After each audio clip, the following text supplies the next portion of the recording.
Yo, magandang good day, Gobs Tattoo 696 here na Madam Kikay to. So, ayun, panibagong araw, panibagong tatuan na naman mga idolo. So, ayun, ang project nga pala natin ngayon is micro portrait. At para bang nag-microblading ka dito dahil sa sobrang liit na ito, may kalakihan lang ng onte sa 5 piso. Sa sobrang tutok mo dito ay basag yung mata mo.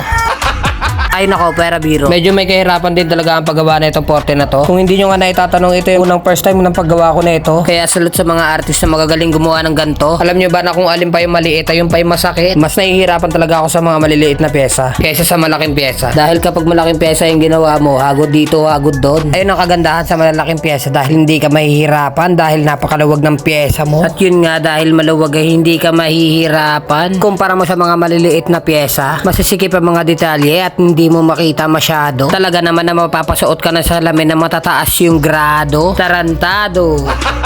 Gago! By the way guys, ang gamit ko nga palang needle dito is 5RL and 7 round magnum. Wala lang, share ko lang.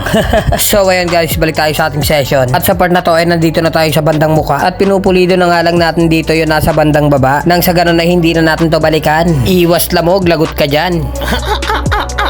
Kaya sa mga baguhan pa lang dyan ay mag-iingat kapag gumawa ng ganto. Kasi pag ganyan yung pinagawa ng kliyente mo tapos mali yung nagawa mo, lagot ka dyan. Baka imbis na liboy ibigay sa'yo ay maging sentimo. At ang dahil pa doon baka yung pa yung maging dahilan ng pagsisentimo.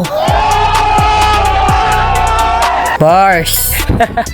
Nag-flip top na eh, no? Kaya sa mga kapatid natin dyan na nagsisimula pala sa pagtatato, ay huwag tayong magmamadali. Dahil lahat ng bagay ay napag-aaralan. Kaya huwag kang tamarin sa buhay, kapatid. Tuloy lang ang laban. So ayun guys, kung di nyo nga naitatanong, ay naghahanap po pala ako ng model sa mga darating na competition. Hindi po ito libre at may bayad po ito. Hindi naman po kamahalan at malaki yung madi-discount mo rito. At makakasigurado ka dito maganda yung tattoo mo. At bago matapos tong video na to, baka pwedeng makahingi ng like and share mga kaibigan ko. At papalaw na rin ako ng Facebook page at itong main account ko. By the way guys, sa mga nakapalaw sa akin ay magbibigay tayo ng free tattoo. Aswertehan na lang sa mga mapipili. Basta pa-share na lang ako ng mga video ko. Huwag mga ngalay yung daliri. So ayun, sa mga gustong magpatattoo dyan, pwede nyo akong i-PM sa aking FB page, TikTok account at Instagram. At pwede nyo rin akong i-text sa aking number. Yun lang po. Maraming salamat sa panonood. Enjoy!